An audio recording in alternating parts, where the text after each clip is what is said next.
ನಾನು ಚಿದಾನಂದ ಅವರೇ, ಈಗ ಚಿಕ್ಕವೀರಯ್ಯ ಅವರು ಹೇಳಿದರು ಅಡಿಕ್ಷನ್ ಆಗಿದ್ದಲ್ಲ, ಅಡಿಕ್ಷನ್ ಮಾಡಿಸಿದ್ ನಾವು ಅಂತ. ಮನೆಯಲ್ಲೇ ಆಗಿದೆ ಅದು ಅಂತ, ಸಮಸ್ಯೆ ಮನೆಯಲ್ಲೇ ಆಗಿದೆ.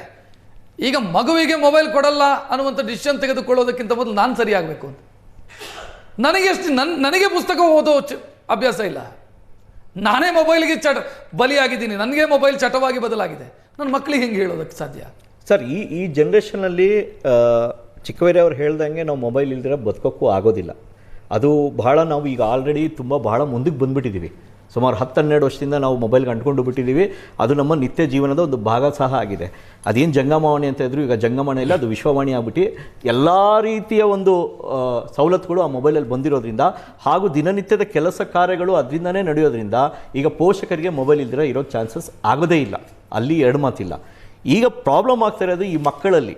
ಈಗ ನಾವೇನು ಅಂದ್ಕೊಂಡ್ವಿ, ಎಲ್ಲೋ ಒಂದು ಕಡೆ ಮಕ್ಕಳು ಶಾಲೆಗೆ ಹೋಗಿ ಬಂದಮೇಲೆ ಅಟ್ಲೀಸ್ಟು ಒಂದು ಹೋಮ್ವರ್ಕ್ ಮಾಡಬೇಕಾದ್ರೆ ಯಾವುದೇ ರೀತಿ ಒಂದು ಅವರಿಗೆ ತೊಂದರೆ ಇಲ್ದಿರಾಗಿ ಮಾಡಬೇಕು ಅಂತ ನಮ್ಮೊಂದು ಆಸೆ ಇತ್ತು ಪೋಷಕರದು. ಇದೇನಾಯಿತು ಅಂದರೆ ಈ ಒಂದು ಸಂದರ್ಭದಲ್ಲಿ ಏನಾಯಿತು ಅಂದರೆ, ಈಗ ಶಾಲೆಯಲ್ಲೇ ನೀನು ಮೊಬೈಲನ್ನು ಅಲ್ಲೇ ನೋಡ್ಕೋಬೇಕು ಅಂತ ಬಂದಾಗ ಆ ಮಕ್ಕಳು ಡಿಮ್ಯಾಂಡ್ ಮಾಡಿದಾಗ ನಾನು ಯಾವ ಸಂದರ್ಭದಲ್ಲಿ ಕೊಡೋದಿಲ್ಲ ಅಂತ ಹೇಳೋಕ್ಕಾಗುತ್ತೆ? ಆ ಮಗುಗೆ ಸ್ಪಷ್ಟವಾಗಿ ಹೇಳುತ್ತೆ, ನಾನು ಹೋಮ್ವರ್ಕ್ ಮಾಡಲ್ಲ, ನೀನು ನನಗೆ ಮೊಬೈಲ್ ಕೊಟ್ಟಿಲ್ಲ ಅಂತ ಹೇಳೇ ಬಿಡುತ್ತೆ. ಅದರಲ್ಲಿ ಏನು ಇದಿಲ್ಲ. ಅವರು ಹೇಳಿದ್ರು ಈಗ ಚಂದಮಾಮ ತೋರಿಸ್ಬಿಟ್ಟು ನಾವು ಊಟ ಮಾಡಿಸ್ತಿದ್ವಿ ಅಂತ. ಈ ಮಗುಗೂ ಚೆನ್ನಾಗಿ ಗೊತ್ತಾಗಿದೆ ಚಂದಮಾಮನ ಬಣ್ಣ ಬಿಳಿ, ಅದರಿಂದ ಏನು ಪ್ರಯೋಜನ ಇಲ್ಲ. ನೋಡಿದರೆ ಮೊಬೈಲಲ್ಲಿ ನೋಡಿದರೆ ನನಗೆ ಒಳ್ಳೊಳ್ಳೆ ಗದ್ಯ ಪದ್ಯಗಳು ಸಿಗುತ್ತೆ, ಒಳ್ಳೊಳ್ಳೆ ಗೊಂಬೆಗಳನ್ನ ನಾನು ನೋಡ್ಬೋದು ಅಂತ ಚಿಕ್ಕ ಮಗುಗೂ ಸಹ ಒಂದು ಸಾಮಾನ್ಯ ಜ್ಞಾನ ಬಂದುಬಿಟ್ಟಿದೆ. ಅದು ನಾವು ಪ್ರಾಕ್ಟೀಸ್ ಮಾಡಿಸಿದ್ದೀವಿ, ನಾನು ಇಲ್ಲ ಅಂತ ಹೇಳ್ತಾ ಇಲ್ಲ. ಬಟ್ ಈಗ ನಮ್ಮ ಅನಿವಾರ್ಯತೆ ಏನಾಗಿದೆ ಅಂದರೆ, ಈ ಜನ್ರೇಷನ್ ಇರೋಂಥ ಪೇರೆಂಟ್ಸ್ಗಳಿಗೆ ನಾವು ಸಿಕ್ಕಾಕೊಂಡಿರೋದು ಎಲ್ಲೋ ಒಂದು ಕಡೆ ನಮಗೆ ಎಲ್ಲ ಕಡೆಯಿಂದನೂ ಒತ್ತಡ ಇದೆ. ಈಗ ಇವ್ರು ಹೇಳ್ದಂಗೆ ಮೊಬೈಲ್ ಕೊಟ್ಟಿಲ್ಲ ಅಂದರೆ ನಾವು ಏನು ಮಾಡೋಕ್ಕಾಗಲ್ಲ. ಮಕ್ಕಳು ಈಗ ಮಕ್ಕಳಿಗೆ ವಿಧಿ ಇಲ್ದಿರ ಅವರು ಹೋಮ್ವರ್ಕ್ ಮಾಡಬೇಕು, ನಾನು ನೋಡಬೇಕು, ಗೂಗಲಲ್ಲಿ ನೋಡಬೇಕು. ಈಗ ಬಿಡಿ, ಈಗ ಇಲ್ಲ ಎಲ್ಲ ಬಂದ್ಬಿಟ್ಟು ಇವಾಗ ChatGPT ಬಂದು ಎಲ್ಲೆಲ್ಲೋ ಹೋಗ್ತಾ ಇದೆ. ಅದು ನಾವು ಜಾಸ್ತಿ ಅದು ನಾವು ಓಡ್ತಾ ಇದ್ರೆ ಇನ್ನೂ 2 ದಿನ ಡಿಸ್ಕಷನ್ ಮಾಡ್ಬೋದು. ಈಗ ಮಕ್ಕಳಿಗೆ ಏನಾಗ್ತಾ ಇದೆ ಅಂದರೆ ಸರ್, ಇಲ್ಲಿ ಬಹಳ ನಾವು ಒಂದು ಗಮನಿಸ್ತಾ ಇರೋದು. ಚಿದಾನಂದ, ನಾನು ಚಿಕ್ಕವೀರಯ್ಯ ಅವರದನ್ನು ಕೇಳಬೇಕು. ತಾವು ಹೇಳ್ತೀರಿ ಮಕ್ಕಳ ಕೈಗೆ ಮೊಬೈಲ್ ಕೊಡಬಾರ್ದು, ಈ ಹಂತದಲ್ಲಿ ಪುಸ್ತಕಗಳನ್ನು ಕೊಡಬೇಕು.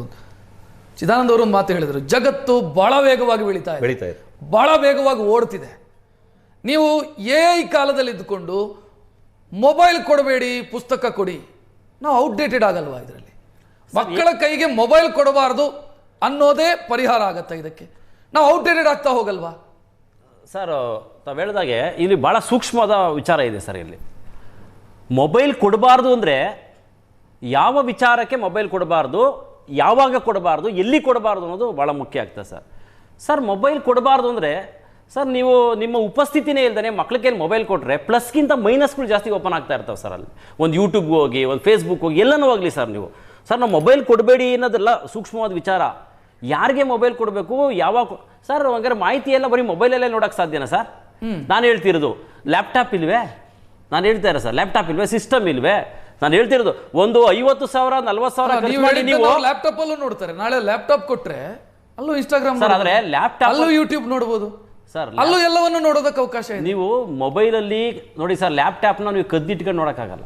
ನೀವು ಯಾವುದೋ ಮೂಲೆಯಲ್ಲಿ ಎತ್ಕೊಂಡು ಹೋಗಿ ಲ್ಯಾಪ್ಟಾಪಲ್ಲಿ ನೋಡೋಕೆ ಸಾಧ್ಯ ಇಲ್ಲ. ಬಾತ್ರೂಮಲ್ಲಿ ನೋಡೋಕ್ಕಾಗಲ್ಲ, ವಾಶ್ರೂಮಲ್ಲಿ ನೋಡೋಕ್ಕಾಗಲ್ಲ. ನೀವು ಒಂದು ನಿಗದಿತ ಸ್ಥಳದಲ್ಲೇ ನೋಡಬೇಕು. ಅಲ್ಲೊಂದಷ್ಟು ಅಬ್ಸರ್ವೇಷನ್ ಇರ್ತದೆ ಸರ್. ವಾಸ್ತವಿಕ ಮನೇಲೆ ನೀವು ಲ್ಯಾಪ್ಟಾಪ್ ನೋಡ್ತಿದ್ದೀರ ಅಂದ್ರೆ ಸಹಜವಾಗಲ್ಲ ಅಪ್ಪ ಅಮ್ಮ ಎಲ್ಲ ಕೂತಿರ್ತಾರೆ. ಆದರೆ ಮೊಬೈಲ್ ಹಂಗಲ್ಲ, ನೀವು ಎಲ್ಲಿಗೆ ಬೇಕಾದ್ರೂ ಹೋಗಿ ನೋಡ್ಬೋದು ಸರ್. ಅತಿ ಹೆಚ್ಚು ನನ್ನ ಜೊತೆಗೆ ಈಗ ಮನೋವೈದ್ಯರು ಡಾಕ್ಟರ್ ಪದ್ಮಾಕ್ಷಿ ಅವರು ಜಾಯ್ನ್ ಆದರು. ಪದ್ಮಾಕ್ಷಿ ಅವರೇ ನಮಸ್ಕಾರ. ನಮಸ್ಕಾರ. ಇಲ್ಲಿ 2 ರೀತಿಯ ಅಭಿಪ್ರಾಯಗಳಿದ್ದಾವೆ.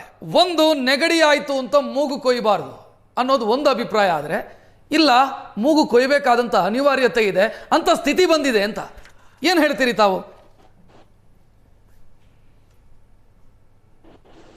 ನೆಗಡಿ ಬರೋಕ್ಕೂ ಮುಂಚೆ ಪ್ರೊಫೈಲಾಕ್ಟಿಕ್ ಆಗಿ ಟ್ರೀಟ್ಮೆಂಟ್ ತಗೊಳ್ಳೋದು ತುಂಬಾ ಇಂಪಾರ್ಟೆಂಟ್ ಅಂತ ಹೇಳ್ತೀನಿ ನಾನು. ಬೇಸಿಕಲಿ ಮೂಗು ಕಟ್ ಮಾಡೋದೇನ್ ಬೇಕಿಲ್ಲ. ಅದು ನೆಗಡಿ ಆದ್ಮೇಲೆ ಅದನ್ನು ರಿಪೇರಿ ಮಾಡಕ್ಕೆ ಡಾಕ್ಟರ್ಗಳು ಇರ್ತಾರೆ. ಸೊ ಕೊಡೋಕ್ಕೂ ಮುಂಚೆ ನಾವು ಯೋಚನೆ ಮಾಡ್ಬೇಕಾಗತ್ತೆ. ಸರ್ ಹೇಳಿದ್ರು, ಅದ್ಭುತವಾಗಿ ಹೇಳ್ತಾ ಇದ್ರು, ಲ್ಯಾಪ್ಟಾಪ್ ಅನ್ನ ಕೊಡಿ ಅಂತ. ಲ್ಯಾಪ್ಟಾಪ್ ಅನ್ನ ಬಚ್ಚಿಕೊಳಕ್ಕಾಗಲ್ಲ. ಅದ್ರ ಏನ್ ವಿಸಿಬಿಲಿಟಿ ಇರುತ್ತೆ ಅದು ಗೊತ್ತಾಗ್ತಿರುತ್ತೆ. ಈಗ ಮೊಬೈಲ್ ಆದ್ರೆ ಮಕ್ಕಳು ಪುಸ್ತಕದಲ್ಲಿ ಒಳಗಡೆ ಇಟ್ಕೊಂಡು ಮೊಬೈಲ್ಗಳನ್ನ ನೋಡ್ರಂತದನ್ನ ಮಕ್ಳೇ ಹೇಳಿದ್ದಾರೆ. ನಮ್ಮ ಮಮ್ಮಿ ಆ ಕಡೆ ಹೊಟ್ಟೋದ್ಮೇಲೆ ಟೆಕ್ಸ್ಟ್ ಬುಕ್ ಅಲ್ಲಿ ನಾನು ಮೊಬೈಲ್ ಇಟ್ಕೊಂಡು ನೋಡಿದೀನಿ ಅಂತ ಹೇಳಿ. ಸುಲಭವಾಗಿ ಮಾಡೋದು ಬೇಡ, ಸ್ವಲ್ಪ ಕಷ್ಟ ಪಡ್ಲಿ, ಜ್ಞಾನವನ್ನ ತಗೊಳಕ್ಕೆ ಸ್ವಲ್ಪ ಕಷ್ಟ ಪಡ್ಲಿ.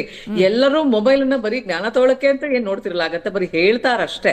15 ವರ್ಷದಿಂದ ಕೆಳಗಡೆ ಮೊಬೈಲ್ ಯುಟಿಲೈಸೇಷನ್ ಬೇಕೇ ಬೇಕು, ಲರ್ನಿಂಗ್ ಎಲ್ಲ ಮೊಬೈಲ್ ಅಲ್ಲೇ ಆಗುತ್ತೆ ಅಂತ ಇಲ್ಲ. ಟೆಕ್ಸ್ಟ್ ಬುಕ್ ಇರುತ್ತೆ, ಟೀಚರ್ಸ್ ಇರ್ತಾರೆ, ಡಿಫ್ರೆಂಟ್ ಲರ್ನಿಂಗ್ಸ್ ಎಲ್ಲ ಆಗುತ್ತೆ. ಮೊಬೈಲ್ ಅನ್ನು ಸಂಪೂರ್ಣವಾಗಿ ನಿಷೇಧ ಮಾಡೋದ್ರ ಬದಲು ಎಷ್ಟೆಷ್ಟು ನಿಮಿಷಗಳು, ಎಷ್ಟೆಷ್ಟು ಗಂಟೆಗಳು ಅವರು ಮೊಬೈಲ್ ನೋಡ್ಬೇಕಾಗತ್ತೆ ಅನ್ನೋದನ್ನ ನಾವು ಕಂಟ್ರೋಲ್ ಡಾಕ್ಟರ್ ಪದ್ಮಾಕ್ಷಿ ಅವರೇ, ಈಗ ಸರ್ಕಾರ ಅಥವಾ ಮುಖ್ಯಮಂತ್ರಿಗಳು ಮಾತನಾಡುವಾಗ ಮೊಬೈಲ್ ಬ್ಯಾನ್ನ ಬಗ್ಗೆನೇ ಮಾತನಾಡಿದ್ರು. ಮಕ್ಕಳ ಕೈಗೆ ಮೊಬೈಲ್ ಸೇರದಂಗೆ ಮಾಡಬೇಕು ಅನ್ನೋದು ಅವರ ಅಭಿಪ್ರಾಯ ಆಗಿತ್ತು.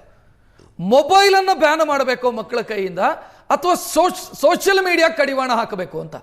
ಯಾಕೆಂತಂದ್ರೆ ನಾವು ವೆಸ್ಟರ್ನ್ ಕಂಟ್ರಿಗಳಲ್ಲಿ ನೋಡಿದ್ರೆ ಸೋಷಿಯಲ್ ಮೀಡಿಯಾದ ಮೇಲೆ ಕಡಿವಾಣ ಹಾಕಿದ್ದಾರೆ, ಸ್ಟ್ರಿಕ್ಟ್ ಕಡಿವಾಣ ಹಾಕಿದ್ದಾರೆ. ಅಂಥದ್ದನ್ನು ಮಾಡ್ಬೇಕಾ ಹೆಂಗೆ? ಈಗ ಮೊಬೈಲ್ ನ ಸಂಪೂರ್ಣವಾಗಿ ಮೊಬೈಲ್ ಅನ್ನ ಬ್ಯಾನ್ ಮಾಡೋದ್ರ ಬದಲು ಸೋಷಿಯಲ್ ಮೀಡಿಯಾ ಯುಟಿಲೈಸೇಷನ್ ಮತ್ತೆ ಅನ್ವಾಂಟೆಡ್ ಗೇಮ್ಸ್ ಗಳನ್ನ ನೋಡೋದನ್ನ ಬ್ಯಾನ್ ಮಾಡ್ಬೇಕಾಗತ್ತೆ ಹೊರತು ಸಂಪೂರ್ಣವಾಗಿ ಮೊಬೈಲ್ ಯುಟಿಲೈಸೇಷನ್ ಬ್ಯಾನ್ ಮಾಡಿ ಅಂತ ಹೇಳ್ತಾ ಇಲ್ಲ. ಆಡ್ತಾ ಇರೋ ಆಟಗಳನ್ನ ತುಂಬಾ ಗೇಮ್ಸ್ ಎಲ್ಲ ತುಂಬಾ ಅಡಿಕ್ಟಿವ್ ಇದೆ, ಅಂತವಾದ್ರ ಅವೈಲಬಿಲಿಟಿ ಸಾಧ್ಯವಾದಷ್ಟು ಅನ್ವಾಂಟೆಡ್ ಗೇಮ್ಸ್ ಅನ್ನ ಅವೈಲಬಿಲಿಟಿ ಕಡಿಮೆ ಮಾಡಿದಷ್ಟು ಈ ತರದ ಒಂದು ಅಡಿಕ್ಷನ್ ಕಡಿಮೆ ಮಾಡ್ಬೋದು ಅಂತ ಹೇಳೋದು. ಮೊಬೈಲ್ ಅಲ್ಲಿ ಕೆಲವರೆಲ್ಲ ಮ್ಯೂಸಿಕ್ ಕಲಿತಾ ಇರ್ತಾರೆ, ಸೊ ಹಾಗಾಗಿ ಎಲ್ಲಾ ಮಕ್ಕಳು ತಪ್ಪು ಮಾಡ್ತಾ ಇದಾರೆ ಅಂತ ಹೇಳಕ್ಕಾಗಲ್ಲ.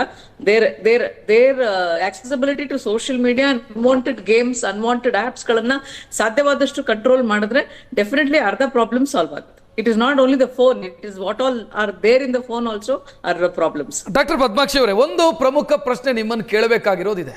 ಈಗ ನನ್ನ ಮನೆಯಲ್ಲಿ ಒಂದು ಮಗು ಇದೆ, ಆ ಮಗು ಮೊಬೈಲನ್ನು ಈಗ ಅದಕ್ಕೆ ಗೀಳಾಗಿದೆ. ಅದು ಮೊಬೈಲ್ ಇಲ್ಲದೆ ಇದ್ರೆ ಊಟ ಸೇರಲ್ಲ, ಮೊಬೈಲ್ ಇಲ್ಲದೆ ಇದ್ರೆ ಹಠ ಮಾಡುತ್ತೆ ಮಗು. ನಾನು ಕೊಟ್ಟಿದ್ದೀನಿ ಅನಿವಾರ್ಯತೆಗೆ ಬಿದ್ದು. ಈಗ ಮಗುವಿನ ಕೈಯಿಂದ ಮೊಬೈಲನ್ನು ತಗೊಳ್ಬೇಕು, ನಾನು ವಾಪಸ್ ತೆಗಿಬೇಕು, ಅದರಿಂದ ಅಪಾಯ ಇದೆ ಅಂತ ನನಗೆ ಗೊತ್ತಾಗಿದೆ. ಹೆಂಗೆ ತಗೊಳ್ಳಿ?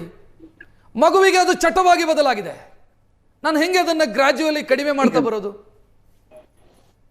ತಂದೆ ತಾಯಿಗಳಿಗೆ ಮಕ್ಕಳಿಗೆ ದುಶ್ಚಟಗಳು ಅಂದ್ರೆ ಆಲ್ಕೋಹಾಲು, ಬೀಡಿ, ಸಿಗರೇಟ್ಗಳ ಸೇವನೆ ತಪ್ಪು ಅಂತ ಹೇಗೆ ಗೊತ್ತು, ಇದೂ ಸಹ ಸರಿ ಇಲ್ಲ, ಇದು ಅಡಿಕ್ಟ್ ಆಗುತ್ತೆ ಅನ್ನೋದನ್ನ ಪ್ರಾಬ್ಲಮ್ ಅವರು ತಿಳ್ಕೊಬೇಕಾಗತ್ತೆ. ಮತ್ತಿನ್ನೊಂದು, ನಿಮ್ಮ ಮಗುವಿನ ಕೈಯಲ್ಲಿರೋ ಮೊಬೈಲ್ ಅನ್ನು ತೆಗೆದುಕೊಳ್ಬೇಕು ಅಂತ ಹೇಳಿದ್ರೆ ನಿಮ್ಮ ಸಮಯವನ್ನು ಅವ್ರಿಗೆ ಜಾಸ್ತಿ ಕೊಡ್ಬೇಕಾಗತ್ತೆ. You also should be a friend, you should also be entertaining them. ಆಮೇಲೆ ಮಕ್ಕಳ ಮೊಬೈಲ್ ನ ಕೈಯಿಂದ ತೆಗೊಳ್ಳೋಕು ಮುಂಚೆ ನಿಮ್ಮ ಕೈಯಲ್ಲಿರೋ ಮೊಬೈಲ್ಗಳನ್ನ ಸಾಧ್ಯವಾದಷ್ಟು ಕೆಳಗಡೆ ಇಡಬೇಕಾಗತ್ತೆ. S S